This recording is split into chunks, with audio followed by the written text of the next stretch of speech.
That being said, part of my function has been responsible for a lot of the messaging, the commercial elements of operating the system, which clearly is very challenging at this time. But this conversation isn't just about Metrolink. It is also about other forms of PT and other forms of getting around GM, specifically focused on the regional centre. So just to give you sort of the strategic overview, and most of the stuff I'm going to explain here is in the public domain. There's a couple of bits of data that I'll be able to share with you, which is hot off the presses and we've only discovered in the last day or so.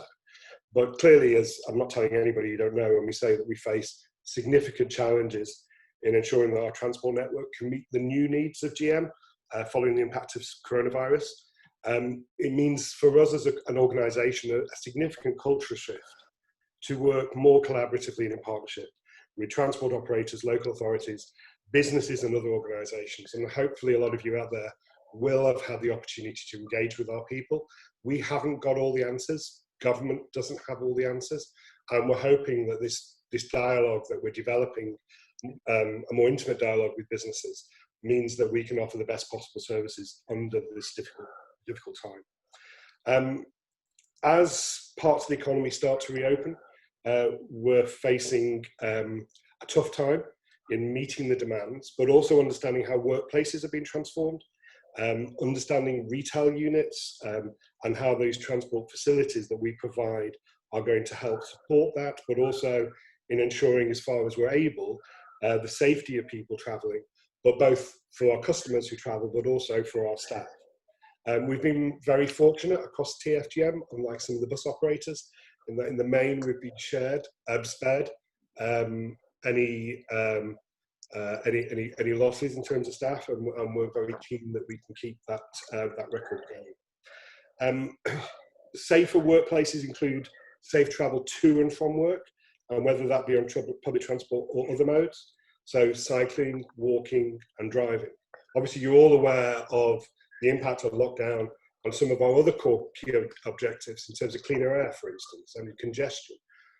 But with a very limited capacity on the public transport network, what is this going to mean as more and more people start travelling, and the road network in particular? There are national challenges that we face, but to varying degrees. They're felt keenly in Greater Manchester. So I think somebody's, okay. Under social distancing guidelines, capacity on public transport is now between 10 and 20% of what it was before the outbreak. Now that's based on issues such as the 2 metre social distancing. I think Damien can talk probably at greater length in terms of what that means on a tram. But prior to the outbreak, there was an average of 70,000 public transport trips to the city centre in the morning peak. That's between 7 and 9:30. Ensuring the current social distancing guidelines are maintained, that capacity falls to 15,000 people. So that leaves 55,000 people who would have travelled into the regional centre without the opportunity of using PT. Since lockdown, the number of people travelling on Metrolink has been approximately 5% of the normal numbers of people travelling. As of today, I believe that has hit 13%. But our maximum capacity lies somewhere between 10 and 20. So we are already in that zone where public transport is reaching its maximum capacity under existing guidelines. TfL, in contrast, however, are suggesting that as part of recovery, the tube can operate at 55% of its usual peak demand. Now, I can't reconcile that in my own head, to be very honest. How can you maintain, anybody who's been on the Northern Line the first thing in the morning will know how busy it is. And how can you actually fit 55% of the normal people who would travel at that time? But anyway, they must know some stuff that we don't. I think that was supposed to be an introduction. Vaughan, was there anything else that I need to talk about right now? No, let's do a few slides from Damien, and then we can start working our way through the questions, as there's a fair bit of detail in the questions anyway. But thank you. Okay. Thank you. Damien, do you want to take over? Okay, can everyone see my screen? I'll try to put the slideshow on at the same time. Okay, so quick introduction from myself. So my name is Damien Chabas. I'm the Director of Customer Growth and Innovation for Keolis AMI Metrolink. So as Mike mentioned, we are the operator of Metrolink, and we work in close partnership with TfGM. I thought it'd be interesting to have something visual to show you first, to remind you some of the key messages and the key principles that we have at the moment, but also to show you a little bit more what you and your staff can expect to see visually on the network, and therefore go through the list of interventions we've put together to ensure a safe network. So first of all, I'm not going to go through the entire list here, but one of the key messages from us is that we need you and your staff and everyone to follow the government guidelines. As Mike said, we have not made those up. These ones are national guidelines, and they're very important. So some of them are really, and it's the first time in my entire career of public transport advocate that I'm going to say this, but we actually advise people not to travel on public transport unless it's essential. And it's a bit difficult for me to say, but that's the reality. And therefore, there's other alternatives that need to be considered. So cycling and walking. The advice around wearing face masks is very important. And at the moment, I'm sorry, there's a bit of noise. I'm on a building site at the moment in my house. So apologies if there's a bit of a sawing in the background. So I was saying that around the face covering, at the moment, all our observations are only showing between 5 and 10% of people wearing face covering. I think there's a bit more that can be done in there to ensure the safety of the people, but also of our staff. And then very specific to Metrolink, using the contactless ticketing or the mobile app is very important. So it's very operational, this message, but it's very important because it will ensure the safety of the customers and reduce the cash handling processes, which is very important. And the last one, we've seen a bit of growing issues and concerns from our staff around the lack of respect as well of customers. So we understand that there's the lockdown has been difficult for a lot of people, for everyone.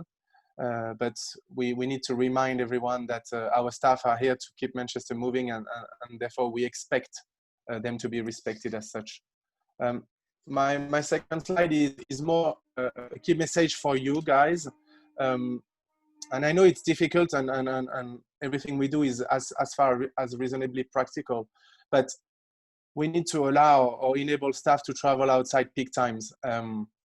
This is very important. We've seen in the last few days the peaks are starting again to come back, and how we can do that is through looking at staggering retail hours, staff rosters, and the working from home, really promoting this. So even us as a public transport operator, we keep doing this. So this week I brought back around 80 customer-facing staff from furlough, but we ensured we kept some people at home as well, because we believe not everyone should come back now. It's too early, and we need to make sure we have enough capacity for those who don't have an alternative.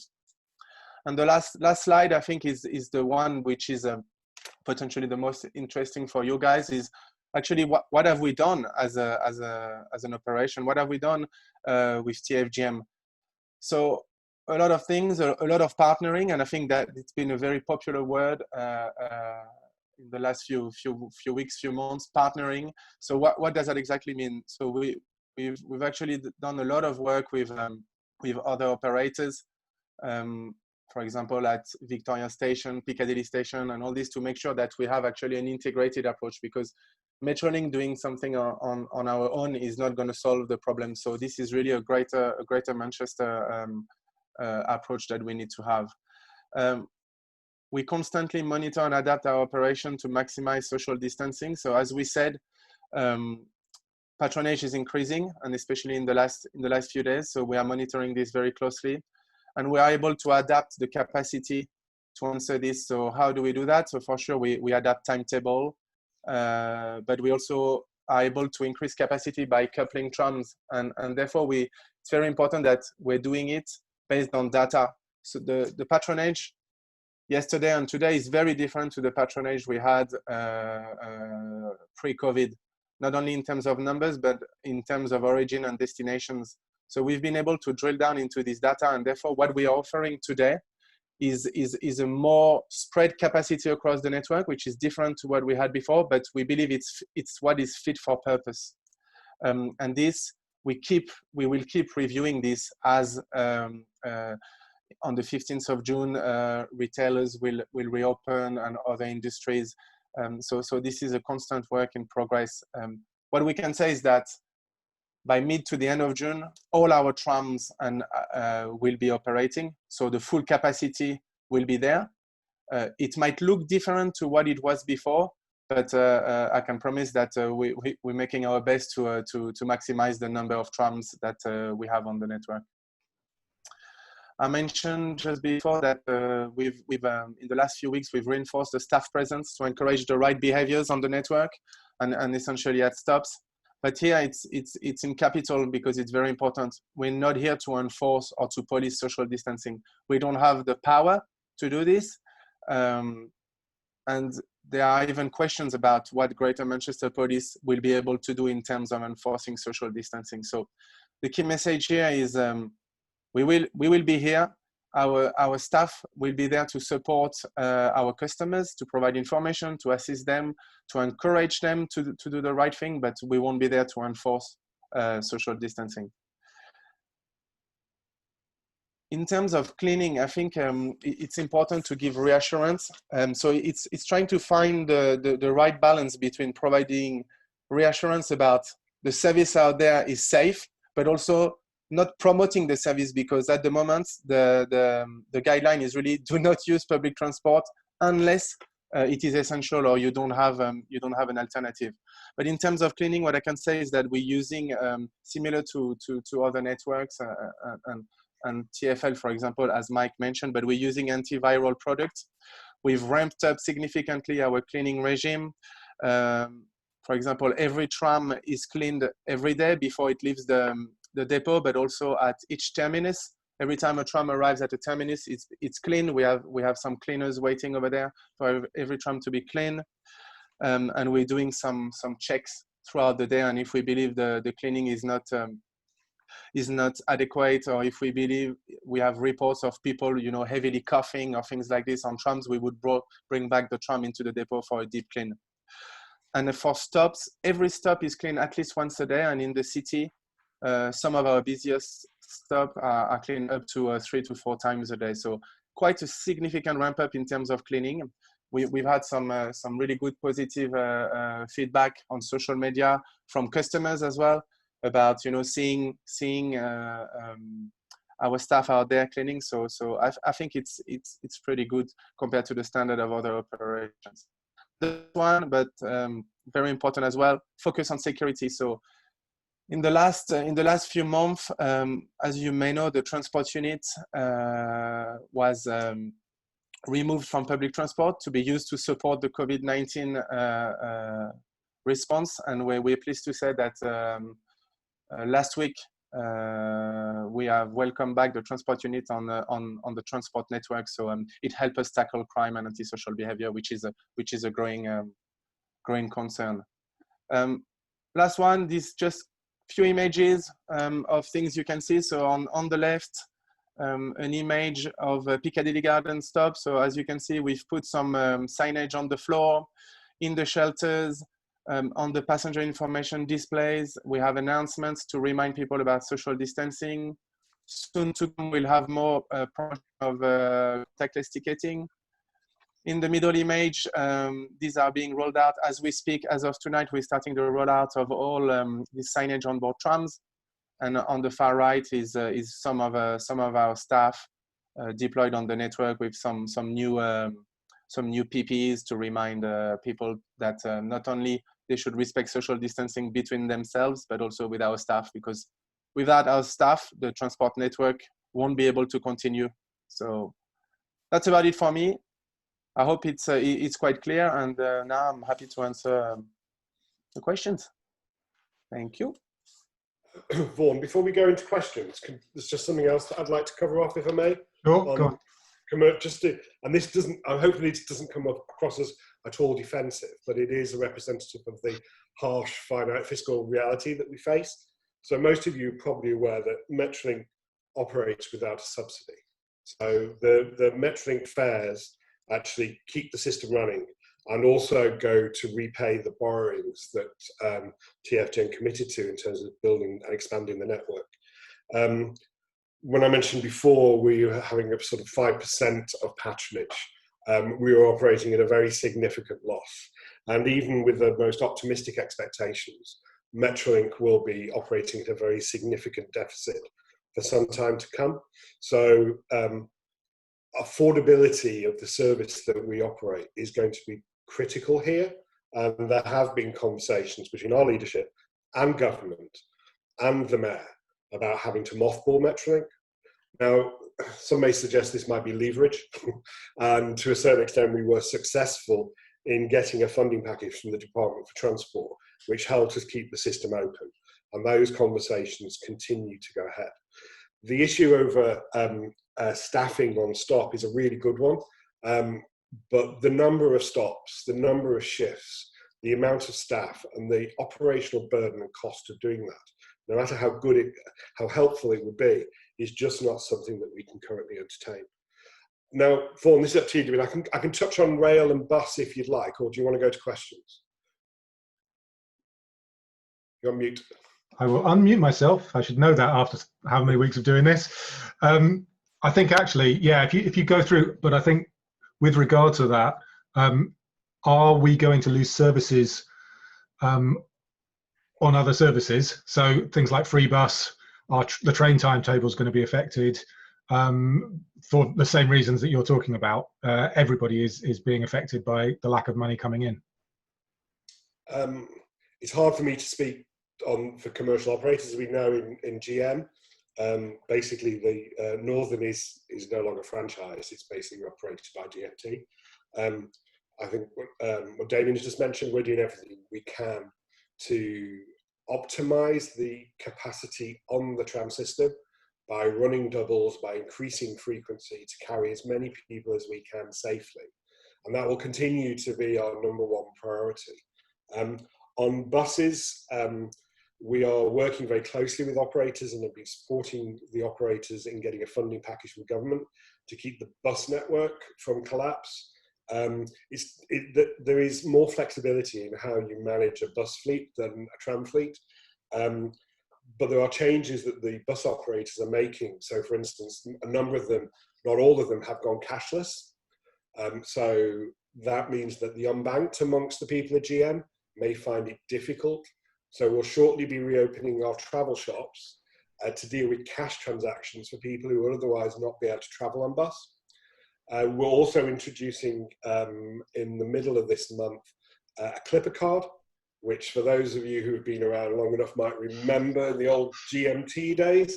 You won't be having to punch this. This will be a smart clipper card, otherwise known as a carnet, and this will offer discounts. And it's been positioned as a product that will appeal to those, instead of a weekly or a monthly, to the new flexible workers who previously would have worked a 5-day week in the regional centre, but they can get an affordable product which supports more flexible working. So that will be launched very, very shortly. But in launching this product, we're not actually promoting it outside of the tram. So you won't see on-stop posters. We won't be doing a big press launch. We won't be taking out any expensive out-of-home media. It's there because what we're trying not to do is stimulate demand. We know we're going to struggle already with demand from key workers and those that have no other option. So we're not looking at trying to attract people from other modes. And indeed, our biggest single focus is probably cycling and walking, and how we're working with the Mayor's Commissioner to actually encourage people to use more sustainable travel. On rail, Manchester Piccadilly have done some amazing stuff, and they're actually held up as best practice. They do have a bespoke crowd management plan, and they are recruiting additional stewarding staff to release the operational staff to more safely manage the station. There is a fundamental difference in terms of how Piccadilly operates in a confined space to how a tram stop operates. And one of the questions I think we're going to be asked is about how we manage people queuing on a stop. But this also interfaces on public realm. And one of the things that's, it might seem, as an example, the Market Street stop immediately adjacent to Primark, with Primark reopening, that is something that we're thinking of, how we're actually going to manage the potential conflict. What we don't want is another IKEA situation in the city of Manchester, which could actually disrupt the tram system even worse. Anyway, that's probably enough from me. I mean, on that one, Claire from Primark isn't on the call, but we've been doing quite a lot of work with them on queuing, and Debenhams with queuing, and Costa and Starbucks, and a lot of people around those corners. So I know there are conversations underway then with your team as well about how all those queues are going to start to work if we do start to get numbers back. But obviously that's a big unknown at the moment, I think. Yeah, if I can jump on this one, I think it's quite important. We've developed we've reviewed all our standard operating procedure for the key stops where we have the highest footfall. And part of the process, we've done some desktop exercise with MCC, so Manchester City Council. And actually later on this week, I think, or early next week, we actually have some walkthrough organized. So Market Street, Piccadilly Gardens, and some of these key stops. So this is essential that if you guys are talking to MCC as well, at the end of the day, we talk to the same people. So we have an integrated approach. I know integrated sounds great, but it's the key, to be fair. Because if and that's what worked well. For example, at Victoria, we worked with Northern about, you know, when are their retailers are going to start, because our queuing system, if we need to have one, might impact how people will queue for those retailers. And doing this piece of work give the assurance that we are doing the right thing, and we're not going to have conflicting passenger movement and passenger flows. Or people joining the wrong queue, which is probably the greatest English nightmare. You get to the front of a queue. I think it's not just trams, is it? Because Parker Street, I think, will be an interesting issue with City Tower, probably having people queuing to go up the lifts, people queuing for retail, and people queuing for buses all at the same time. You talked a little bit on your presentation, Damien, about what the trams are going to look like as you're taping off individual seats and so on. I mean, as you arrive at a city centre stop where there's likely, say at the evening peak, what are you likely to see that's different as somebody that's going to get on a tram? What do you mean when you're arriving on a tram at a city stop? Yeah, when you're getting back on the tram, say in the evening peak, and there are a number of people waiting now, what will be different in terms of your experience at that tram stop from 3-4 months ago? Oh, there will be a raft of messages to encourage the social distancing, to encourage people to wait that the door open and people to disembark and before being able to get on the trams. But in terms of managing the crowding, if the crowding becomes such an issue, yes, we have developed some plans to look at crowding, but these are not going to be permanent queuing systems. They will be here to ensure the safety of the customers and the safety of the operations. But once again, we can only encourage social distancing. So I think there will be a lot of visual clues around what is right to do. But then at the end of the day, we can't hold everyone by the hand and ensure they are doing the right thing. And I think that's a key. That's a key thing, but not only for public transport, for when you go shopping and things like this, is that people need to be held accountable for what they do, you know. And therefore, what we can do is give them what good looks like, what they should be doing, but then it's up to them. So this is something we'll be reviewing, as I said, because we don't have the power to enforce social distancing and things like this, and we're constantly working with GMP on this. But that's so far that's what it would look like. And at the moment, I'm not sure if you mentioned it in the presentation, what actually will be the capacity of trams? How many people will be able to get on board? Yeah, so as we said, under the 2-meter social distancing, as we said, between 10 and 20%. So we will have some signs on seats to encourage social distancing, but we won't say you can't sit on this seat or not, because as you know, if you travel as a family, you're actually allowed to sit next to each other and things like this. And this is one of the good things as an operator. One of our parent company is one of the largest public transport company in Europe. So we've been able to get some insights from what's happening, for example, in France or in the rest of the UK. And why I mentioned France, it's because they have unlocked maybe 2 weeks before the UK. So we've learned a lot from good practices. I think it's fair to say under the 2 meter social distancing rule, 20% of the total capacity is the maximum that a tram should be able to take. So when you think that a tram can handle roughly 200 people in normal time, I think the math are quite simple. So it's very limited amount of people on board trams. And then are you intending to run, or are you running already, a full timetable? Because there's a couple of questions around the 6 o'clock and the very early trams that weren't running at the moment. Are they going to come back? Yeah. So at the moment, we're running from 6 a.m. to 10 p.m. So we're looking at what is the next timetable. But again, these are discussions we're having with TfGM, because there's practicalities about doing this, how quickly we can do this, but there's also what we can afford under the current DFT package. So it's a bit chicken and egg. We know what good looks like, and we are working onto this. What is very important is, as I said in my presentation, is that the capacity or the frequency will not look like it was before, potentially, because the demand has changed significantly. So before we had some corridors where they had 6-minute frequency, and other corridor who only had 12-minute frequency, for example, the airport. Now we know that the airport needs more than a 12 minutes. Therefore, we only have a limited amount of trams, so something we'll have to give. So what we are doing is spreading the capacity more fairly across the network, but we will use the same number of trams, so full capacity. And keeping all the routes open, presumably? Yes, for sure. Yeah. And is this going to affect, the finance will affect slightly, but is this going to affect some of the building work of new routes?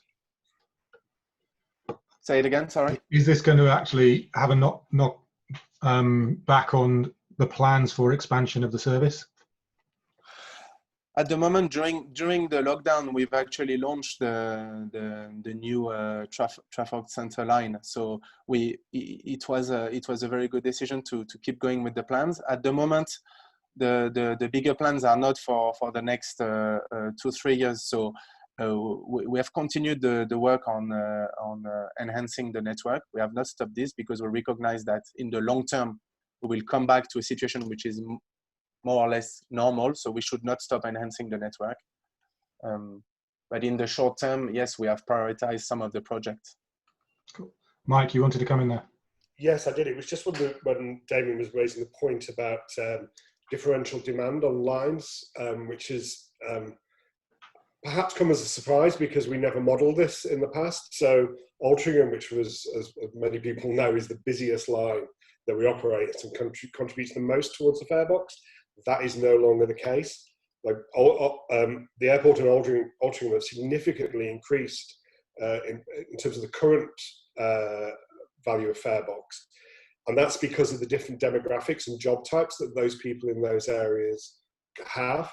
So a lot of people in Oldham, and we have to be wary of sweeping generalisation here, but a lot of people in Oldham aren't capable, because of the nature of their job, to work effectively from home.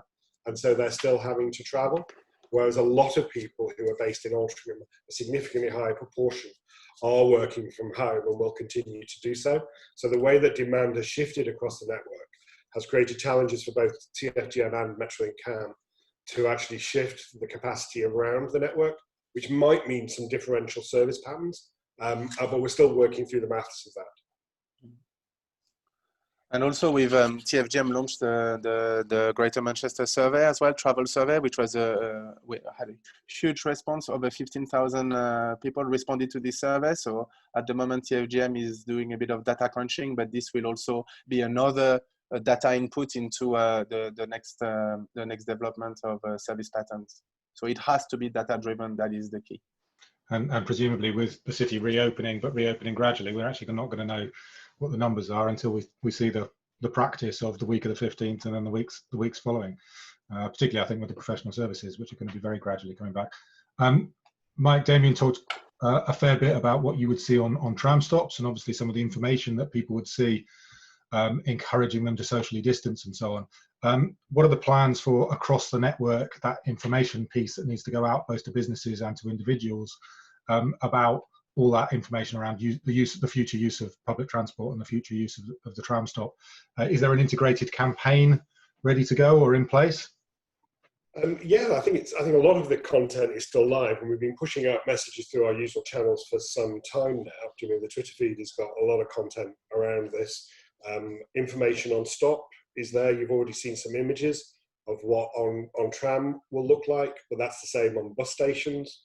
Will the on-stop sanitization across the network, bus, tram, train, is something that we're looking at getting going as soon as possible.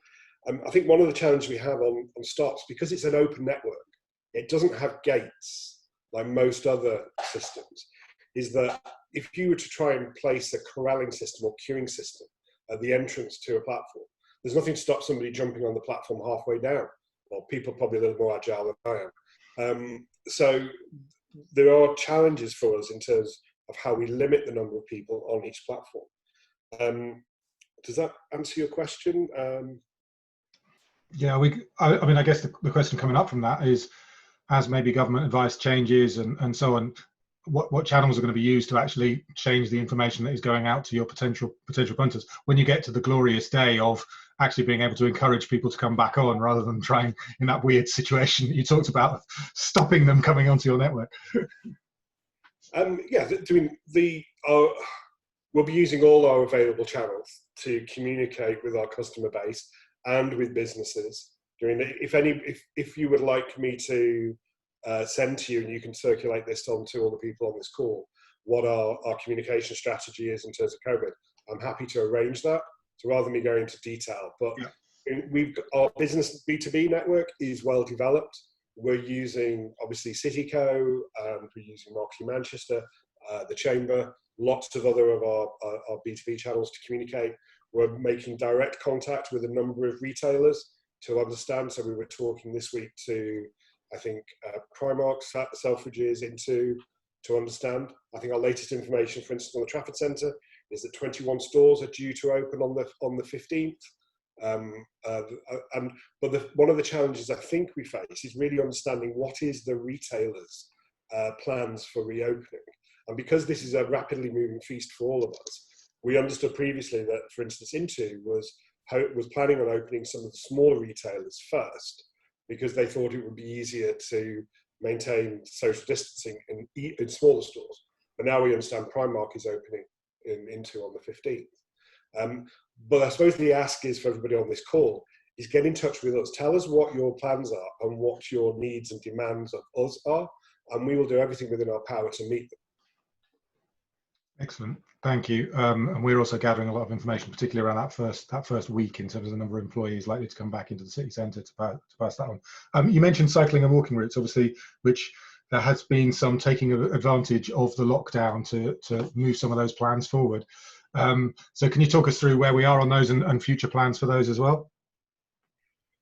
On cycling and walking, there is, obviously we're using campaigns, and all our messaging is about encouraging people not to use public transport. Try not to drive. Shorter journeys, cycle and walk. We all know that the vast majority of car trips are very, very short and easy to cycle and walk. And we've been successful in applying for some grant funding from central government to actually improve our cycling and walking network. There's been more about this coming out in the next few days. It's been a very challenging time frame. I think we were first told about this money about 2 weeks ago. We had to get our bid in last week. We actually have to build it out in 2 months. So most people who know organisations like TfGM know that we're not very good at building stuff in 2 months, but we're going to do our damnedest here. But yes, so I think to a certain extent, it's as Damien said, we'll deliver as much capacity as we can. We have to keep reinforcing the positive messages about cycling and walking. And that's the only real way, I think, that we've got any hope of meeting future demand. One of the things that came up a lot, and this is probably partially for you, Mike, partially for Damien, is actually sort of what are you doing to keep your staff safe, particularly those who are going to be working out in the public eye? Actually, a lot. Maybe I take the lead on this one. Yeah, reassure us. Mostly here we can talk about our drivers and our customer service staff. So drivers, so behind the scenes we have 2 large depots where our staff have facilities where they come to sign on, where they take their trams or their equipment for customer service. So we've implemented significant intervention at these locations to enhance the facilities. You know, we've implemented one-way system, a lot of signage, staff briefing, additional PPEs. So the list is very long. So and we've done this in close partnership with our safety rep and union rep. It's very important if we want to keep Manchester moving, as you all know. So this, and on the network also a lot of our staff have meal breaks or things like this on the network. So we've increased staff facilities, for example, at Piccadilly, Victoria. So the safety of our customers and staff is the priority. Let's be honest. It's not something that we say because it sounds great. This is definitely the priority, and we have invested a lot of effort and money in doing this because we also know that if staff are not safe, we don't want them out there. So the key message is we do a lot, but we also rely on organizations like yours and your staff to also protect our staff. Thank you very much. We've got Jill Gawley on the call, who's from Northern, but I haven't got a video up at the moment. So Jill, are you there? No? Okay. Oh, yes, sorry. I was getting my mute off at the same time, sorry. Thank you. Would you just give us a little guide to what you're planning in terms of services and obviously, again, information, keeping customers safe, keeping your staff safe? Yes, so it's not a great deal different from what you've heard from Mike and Damien, really. Our capacity has probably been affected a bit more because of the number of staff that we've not got operating. So people who've either been furloughed or in high risk groups and things like that. So bringing the capacity back has been harder for us to do. We've got about 70% of our network operating at the moment, concentrating on peak times. For the very same reason, we're telling people not to travel unless it's essential. And we won't see another change in us upping our services until the 1st of July. So we won't change anything in the mid-June part, really. Capacity is about the same. You know, if you think of some of our trains being 200 capacity as well. If you think of 4 seats at a window with a table and 4 seats at a window with a table, we're only looking at the 2 diagonals out of those 8 seats in terms of that.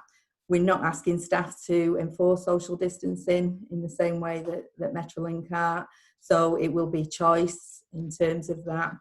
We've done everything we can at stations like Piccadilly and Oxford Road and Victoria to make sure that the social distancing is as illustrated as possible.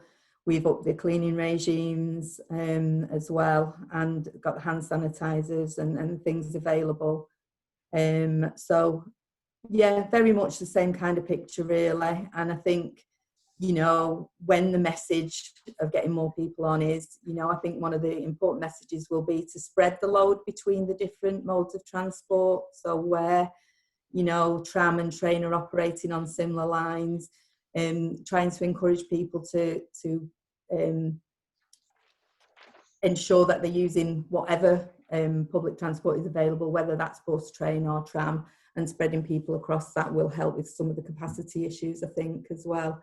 And coordinating that. I know there's other conversations going on operationally to look at that. And within the stations that you manage, will you actually have capacity limits on the stations themselves physically?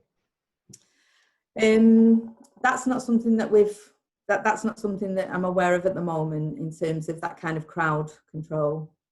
I suppose you're hoping there wouldn't be anywhere near those numbers coming in. Yeah. That would be a whole different set of problems if you did. Yeah, very, very much so, yeah.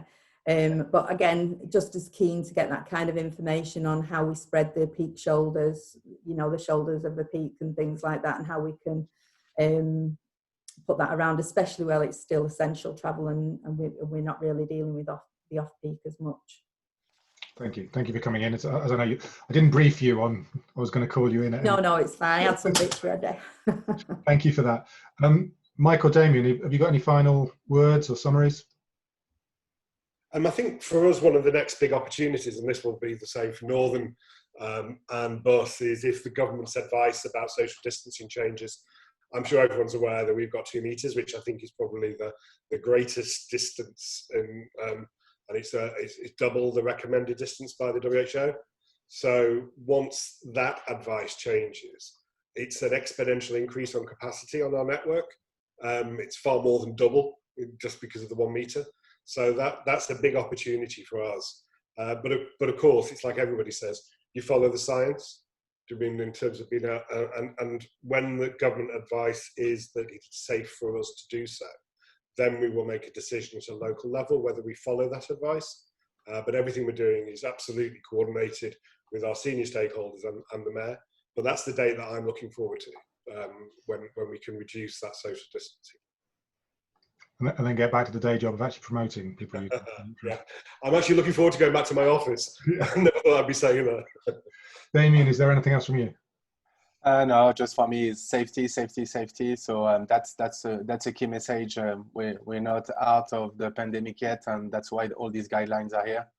I think we've done, and we keep doing what we can to put the best service available out there to meet the demand. But we need you guys to help us limit this demand at the moment until further notice. Thank you. Excellent. Thank you very much indeed. Thank you to, well, all 3 of you, actually, for speaking and talking through your plans.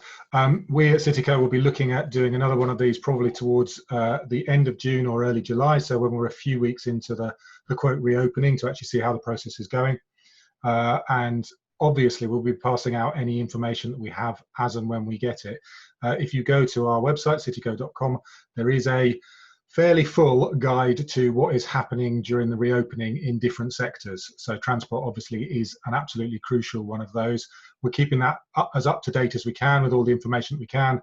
We're continually feeding back to TfGM and to the individual services, including the bus services, what we find out about the likely demand. So the number of employees that are likely to come in, and particularly after the 15th as retail opens and as more offices come in, what we're seeing in terms of numbers on the street and numbers using public transport. So please let us know if there are any issues or conversations around queuing, particularly in the city centre. Again, we're helping to liaise between City Council, TfGM, the retailers themselves, other businesses, to try and bring those things together. So thank you for coming. We will be putting up the recording of this on our YouTube channel and linking to a transcript. Probably we'll be doing an FAQ of the major points out of this, and then linking again to all of the other pieces of information and pieces of marketing and collateral that are involved, so that they can be passed on to your employees. The next Q&A that we have, as far as I'm aware, is on the 15th at 4 p.m, which is with Sir Richard Leese, the leader of the City Council, and that will be an interesting one, as that is the day that the city opens. Later that week, we're looking to do another one in the nighttime economy, as it now appears that the nighttime economy may reopen rather sooner than anybody thought, according to The Sun this morning, which is always a good newspaper for the latest thinking of the government. Once again, thank you all for coming. Yes, in answer to the final question, yes, we will be doing a copy of the presentation up on the YouTube. We'll be doing an FAQ of it. Thank you all for coming. Keep in touch. We will be sending around information about the next calls as and when they happen. Thank you. Thanks, everyone.